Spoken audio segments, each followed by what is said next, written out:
Hi guys! Today we are doing Unit 8, Lesson 11, and this is on histograms. Histograms, we're still in statistics. We're still observing and collecting and displaying data, just answers to questions that we've asked other people, okay? So today's objective is I will display numerical data on a histogram and write observations. So a histogram looks like this, kind of like the old bar graphs you guys used to do, but our bar graphs had space in between. With a histogram, you'll notice there's no space because it's continuous. Each block represents more than one number usually. So this block goes from 0 to 2, 3 to 5, 6 to 8, 9 to 11. And it was a serial survey. So this is just another way to display data. It's kind of like the line plots, the dot plots, but it's when you have a lot of data that doesn't repeat, it just makes more sense to put it on a histogram instead of just going like you'd have like a super long line segment. All right, and then the frequency table. Frequency is just how many times it occurs. So here's the frequency. So displayed at okay, it's a serial survey. I don't know exactly what, but this means 6 people voted for 0 to 2 boxes of cereal. Maybe that's how much they ate in a week. I don't know why I'm not seeing the question here. So you just line it up with how many times it happened. So from 3 to 5, there was 3. 6 to 8, it lines up with 5, and 9 to 11 lined up with 1. So frequency just means how many times it happened, or how many people voted yes, or how many people are that age. What you would normally put where the little X's that we've been doing are dots. So frequency, number of boxes of cereal, frequency was 6. So this is just, they organized their information in a table, basically. Okay, and it's super easy, not anything to worry about. Okay, guys? All right, so here's our first input model. Roger needed more data for his report about recycling oil. His research question is, how much used oil do people drop off at a recycling plant in 1 week? Display the data in a histogram and write 2 observations. So if I were to do this, this isn't really that much data because it goes from 1, looks like, to 9. It has a range of 1 to 9. So you could actually do a line plot with this too, and I think I will, just to show you the difference. So let me show you the line plot. Oops. So my smallest number is a 1, and my largest number was a 9. 7, 8. 1, 2, 3, 4, 5, 6, 7, 8, 9. Okay.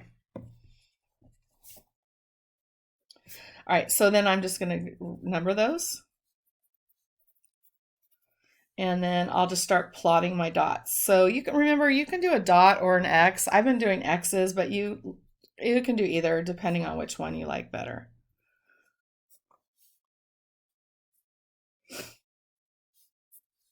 I'm going to pause this while I put all that information on. Okay, so I went ahead and plotted all the data. You can see by looking really quickly that we have the most frequency for 1 for the amount of recycled car oil in quarts, so 1 quart. And this is actually, if you trace the dots, this is actually skewed right because the tail points to the right. So that's the information on a dot plot. Now let me show you how you would do it on a histogram. So with my histogram, I'm going to do, sorry, my information like this. This is the frequency, which means these numbers, 1, 2, 3, 4. 4 is the highest that it went up. So I would go 1, 2, 3, 4, 0 there. Now I'm going to just come up with some, usually like 1 or 2 in a grouping. Let's see. So, sorry about this, guys. So yeah, I'll do from 0 to here, it's going to be 0 to 4. 0 to 2. And then it would be 3 to 4, 5 to 6, 7 to 8, 9 to 10, and then beyond, but it only goes to 9. So now I'm just gonna, from what I did here, I'm gonna find how many times was it from 1 or 0 to 2. I have 1, 2, 3, 4, 5, 6. This is my first one, so maybe I should have made this bigger.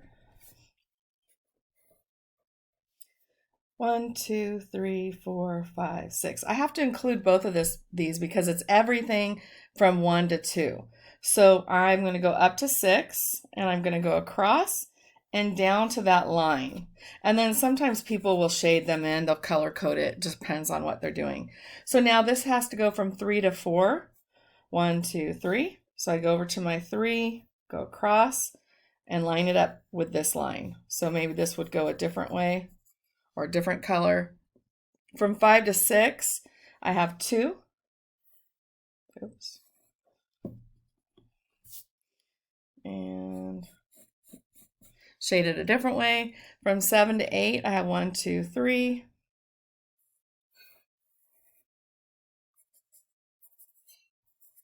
And then for 9, I have 1.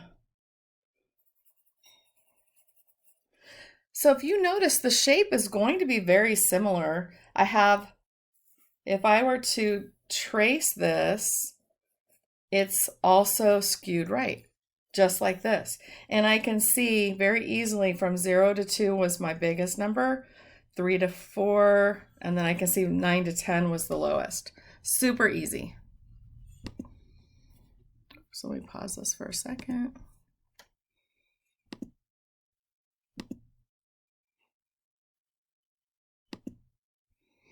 Oh, I hope I paused this right.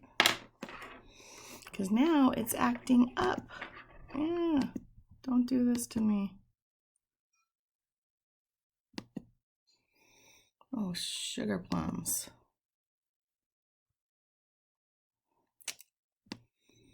Well, that's not good.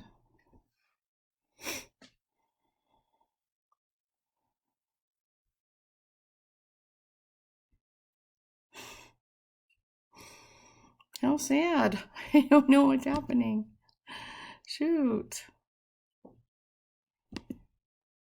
No idea if this is still recording because it does not want to do anything.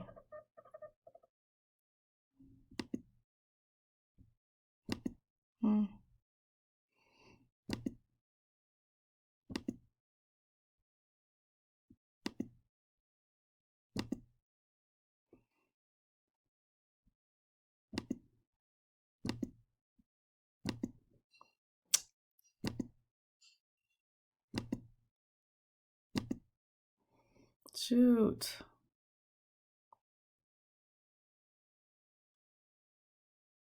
Dang it. Well, that's annoying. That is so annoying.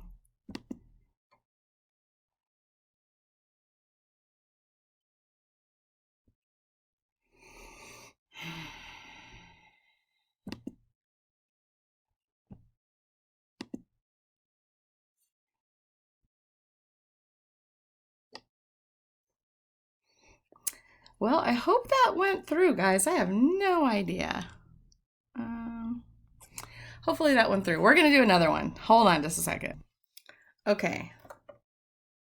All right, let's go ahead and do your structured guided practice together. Page, I don't know what page it is for you, but it's Unit 8, Lesson 11. Okay, hopefully that last lesson, I have no idea what happened. Hopefully you guys can still follow along.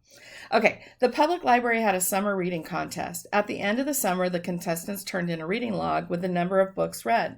Display the data in a histogram and write 2 observations. So before I showed the difference between a dot plot and a histogram, we don't have to do both of those each time. So this time I want to show you the frequency table and, I'm going to sneeze.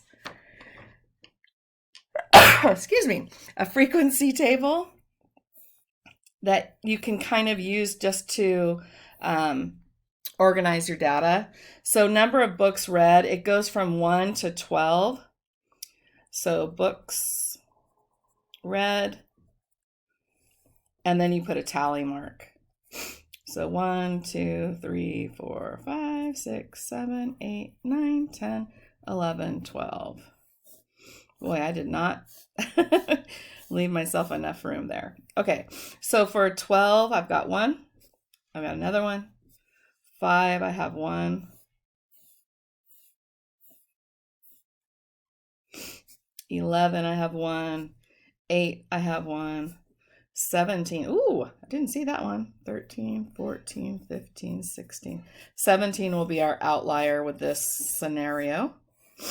I see 1, 2, 4, 6, 7, 1, 6, 4, 2, and 8. So now I have to decide how I want my frequency to go. The number of times goes all the way up to 2, which is not much. So if I did 1 through 4 on this one, I would have 1, 2, 3, 4, 5. So I think I'll do that. And then 1, 2, 3, 4, 5.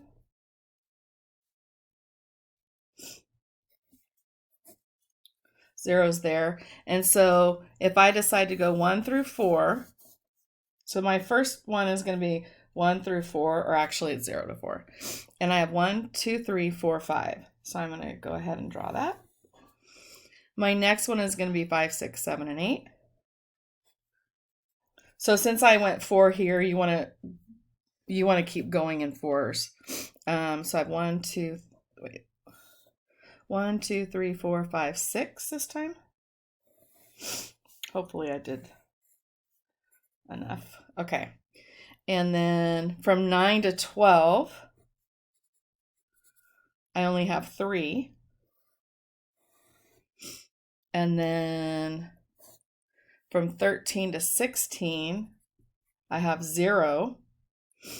So there will be a blank here, but that means it's 0. It still goes continuously. And for 17, I have 1. So this would be 17, 18, 19, 20, 21. Did I do that right? 13, 14, 15, 16, 17. Oh, wait, shoot, I did not do it right. You guys aren't here to help me. 13, 14, 15, wait, 5 to 8, 5, 6, 7, 8, 9, 10, 11, 12, 13, 14, 15, 16. No, I did it right. I don't know what I'm trying to do. 17, 18, 19, 20. There we go. That one only has 1. Okay, super easy. And I would call this gaps and clusters because this is a gap, and this is a cluster, and this is a cluster. So those are our observations. The second one was structured guided practice. At a soda company, how many days were the employees absent in 1 year? Display the data in a histogram and write 2 observations. Go ahead and pause this and work it up yourself and then see if you got it right. So don't cheat. Really pause it. Okay? Now come back and see if you got it right. So number of absent days, we go from, looks like 5 is the lowest. I've got a 24, 45. Okay, so when I decide to do my data, and I'm going to do a frequency table over here too. So let's see, number and then tally, because this is just going to help you. So I'm going to go 5, 1, 2, 3, 4. And then what's my next number? I'm going to show you like a little bit different way to do it. So there's no 6. There's no point in me to do 6, 7, 8 all the way to 45. So, because that's just a waste of time. So then I'm going to just find my next number, which is 8. There's 1 of those. And then it looks like my next number is a 10. There's 2 of those. And then I've got 12. There's 1 12. 2 14s. And then there's a 19. And then there's a 20, and then there's a 24, and then there's a 45. So the reason why you'd want to do a histogram on this one, because on a dot